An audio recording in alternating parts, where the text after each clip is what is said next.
ang tinatawagan nila. Diba sabi ko nga sa inyo, paldong-paldo na yung nanay ko sa kakatanggap ng mga calls na yan.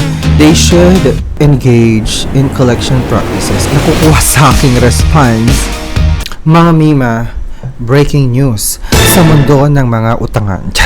Kahapon lamang nag-release ang SEC ng panibagong balita patungkol sa nasampulan na isang legit na lender. Yes, si Home Credit po. Ano ba ang nangyari kay Home Credit? Bakit nasampulan siya ng SEC? Nakakaloka. Tara na't himay-himayin natin ang mga pangyayaring Itechiwarya. Sa mga baguhan pa lang sa aking channel, welcome sa ating channel. Maraming salamat sa pagtutok mga Mimarya. Kung hindi ka pa nakakapag-subscribe, baka naman mag-subscribe ka na at i-click mo na ang notification bell para every time na magkakaroon tayo ng ganitong mga video review, kayong unang makakapanood sa aking mga latest videos. Dahil dito sa channel to, tayo ay nagre-review ng financial products and services including credit cards, savings, loans, at mga OLA. Kaya tara na himay-himay na natin. So ito yung si Home Credit ay pinagmumulta ng SEC. Ano ba? Bakit ba pinagmumulta ng SEC? Si Home Credit. Check natin ang mga pangyayaring ito. Samahan nyo ako dito sa website ng SEC kasi publicly available naman ito, which is published sa SEC website. As you can see here, SEC fines Home Credit Consumer Finance for unfair debt collection. Nakakaloka, hindi patas na pangungulekta ng kautangan. Diba? Ang nangyari, ito, press release, reference number 2026-73. SEC fines Home Credit Consumer Finance or HC Consumer Finance for unfair debt collection. So sabi dito, dahil daw sa engaging in unfair debt collection practices. In an order dated June 3, the SEC Financing and Lending Companies Department found HC Consumer Finance liable for violation of SEC Memorandum Circular Number 18, Series of 2019, which prohibits unfair debt collection practices, and of course MC Number 5, Series of 2023, or the SEC Rules and Regulations of the Financial Products and Services Consumer Protection Act of 2022. So this included in the list of unfair debt collection practices under MC18 is the contacting of persons in the borrower's contact list other than those named as guarantors or co-makers. Okay, the same act is considered an abusive debt recovery practice under MC5. Nakakaloka. Kung natatandaan nyo, may vlog na tayo about sa Home Credit na hinung-visit ako ni Home Credit many times because of overdue issues. May mga overdues na ako at saka more than, parang mag-almost month na kasing mag-overdue yung aking loan. Hindi ko pa nababayan kasi nagkakaroon ako ng issue. Pero wala naman akong problema doon sa agent na pumunta kasi mabait naman siya at saka nakipag-chika-chika nga ako. Pero ang ayoko lang talaga yung home visit ka pa, which is nakakaya kasi may mga kapitbahay kasi tayong mga chismosa, which is nakakahiya, diba, sa part natin kung malaman nila na ay pinupuntahan siya sa bahay dahil hindi nakakapagbayad ng utang. Diba? Ang pangit kasi noon, pwede kasing gamitin yon against you. Nakakaloka. But anyways, as I've said, wala naman akong problema dun sa agent na pumunta sa bahay. Hindi lang talaga ako komportable na binibisita ako dito sa aking private alindog. Charot! And tapos, isa pa, super duper, nakakairita, na tawag ng tawag ang Home Credit kahit hindi pa past due or hindi pa naman due date. Actually, 5 days or 3 days before your due date. Asahan mo na yan. Paldong-paldo ka sa mga tawag, sa mga reminders ng Home Credit. Hindi ko alam kung anong nangyari dito sa phone ko, dito sa phone number ko, kasi hindi ako nakaka-receive ng calls. Pero nagre-ring naman itong phone number ko, which is nakalink sa lahat ng mga digital banks at mga lenders na may utang ako. Pero nagtataka ako, walang tumatawag. I'm sure parang may sira itong number ko na to kasi never na ako naka-receive ng tawag. Simula nung na-cancel yung aking postpaid na account. I'm not sure if may kinalaman doon. Pero anyways, good thing na rin kasi hindi ako nakakatanggap ngayon ng mga tawag ng Home Credit. akong due ngayon, which is 1 day past due pa lang naman ako. May grace period naman. In fairness kay Home Credit, may grace period naman na 5 days. 'Di ba? Na binibigay bago ka patawan ng penalty. So, as of today, pang isang araw pa lang na overdue ako dito sa aking cash loan. Okay, anyways, pangalawang issue ko pa is that kung hindi nila ako makontak, kung hindi ko sinasagot yung tawag nila, kasi alam ko sila na naman to, kasi sunod-sunod mantakin mo naman yung missed calls or tawag ng tatanggap ko sa kanila per day. Diba? Kapag mag-overdue, pagpapalapit na yung overdue ko, siguro mga 50, 50 calls. Kapag hindi na ako sumasagot or wala silang nakukuha sa aking response, sa nanay ko naman ang tinatawagan nila. Diba sabi ko nga sa inyo, paldong-paldo na yung nanay ko sa kakatanggap ng mga calls na yan coming from Home Credit. But anyways, yung mga Home Credit collection agent, okay naman silang kausap actually. Very professional naman sila. Pero ang sabi dito kasi sa reklamo dito na kinokontak din pala nila yung mga nasa contact list ninyo.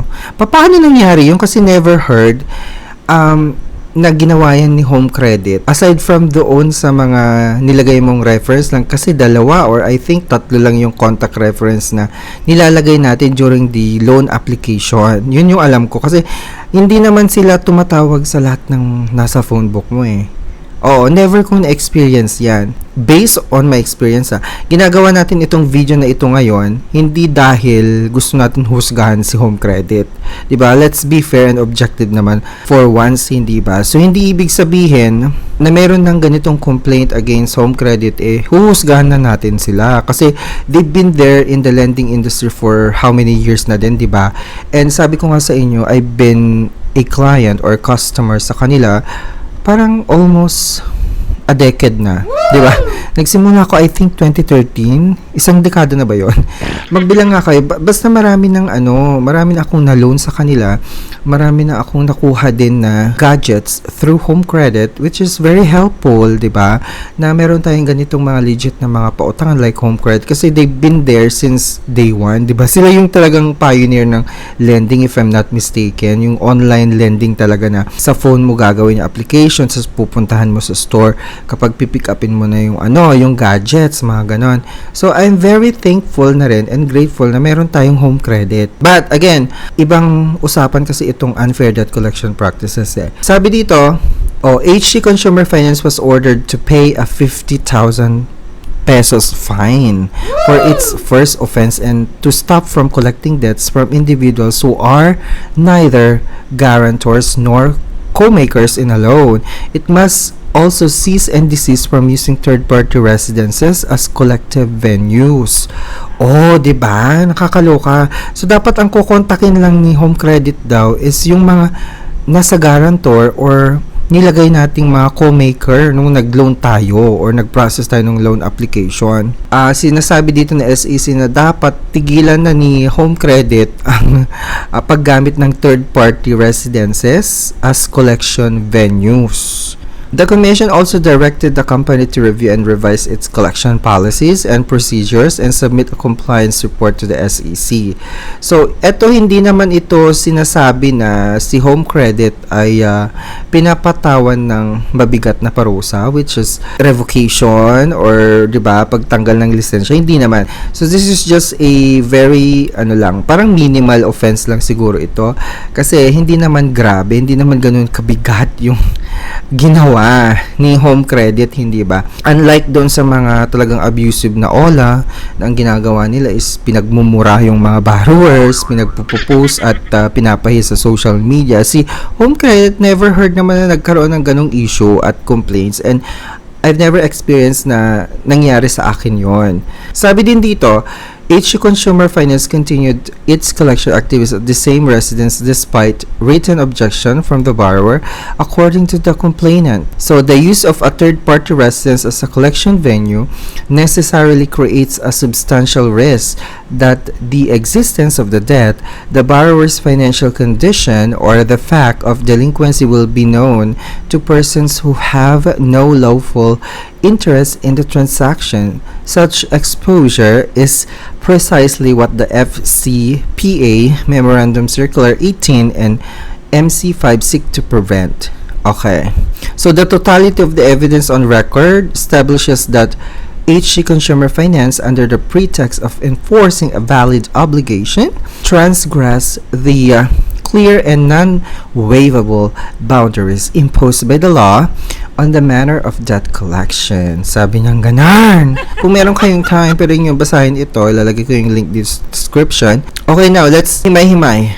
Okay, so ang sinasabi dito, pinatawan ng multa ng SEC ang home credit dahil hindi patas ang debt collection practice na ginagawa nila. So, ang sinasabi dito, pinapaalala nito na may karapatan ng bawat borrower na tratuhin ng may respeto at dignidad. Hindi dapat tawagan ang iyong mga kaibigan, kamag-anak o contacts kung hindi naman sila guarantor o co-maker. So, yun yung number 1. Pangalawa, hindi dapat magkaroon ng harassment, pananakot o pamamahiya din. Protektado ka ng batas bilang isang borrower. So, itong complaints na to, kasi hindi naman maliwanag kung sino yung complaint, diba? Hindi naman sasabihin kung sino yung complainant. But, pretty much is just hindi ganun kabigat na kasalanan ni home credit na po pwede namang resolbahin internally doon sa mismong home credit collection department nila or customer service and with also the SEC. So, po pwede naman nilang resolbahin na yan agad na siguro mag-amyenda sila ng rules and procedures nila internally kung papaano ba yung collection practice, kasi syempre, di ba, kasi nag-a-update na at may mga bagong laws na tayo na nagpro-protect sa mga borrower. Baka pwedeng i-amyenda nyo na rin yung current procedure ninyo, home credit, hindi ba? Kung papaano yung tamang collection practices, or baka naman pwedeng i-train na rin yung mga collection agent professionally on how they should engage in collection practices, hindi yung pag-contact sa mga nasa phone book po nila, kasi that's against privacy na rin kasi, di ba, ng mga borrowers. Pero pretty much sinasabi ko dito po, pwede naman itong resolbahin na agad at hindi na ito maulit para lahat tayo masaya din, kasi nga para sa akin malaking tulong ang home credit sa buhay ko, kasi nga nagkaroon ako ng mga gadgets at mga importanteng bagay na kailangan ko rin sa pang-araw-araw na pamumuhay ko, hindi ba? Hindi ito ang oras para husgahan ko kayo, pero again, pwede naman na natin to maiwasan agad. At sana maging din to, no? Maging silbing aral din ito sa mga other legit na lenders, or kahit hindi mga legit, or hindi, yung mga OLA din, di ba? Na wag nyong gagawin yung pag-contact sa mga nasa phone book ng borrower, kasi hindi naman po talaga tama yun. So, yun lang mga mima yung take ko dito. Pero syempre, hindi naman ito yung pipigil sa inyo para hindi mag-complaint, di ba? Kung may mga nakikita kayong irregularidad sa mga ibang lender na inuutangan ninyo, by all means, it's all your right para mag-file ng complaint or magreklamo mismo sa mga otoridad, hindi ba? At syempre, mag-iingat pa rin tayo and be vigilant, kasi sa panahon ngayon, may mga scammer na rin na nanggagaya ng mga legit na mga OLA or lenders. So, piliin lang natin yung mga inuutangan din natin. Maraming salamat mga Memoria. Don't forget to subscribe. Thank you so much for watching. Babush!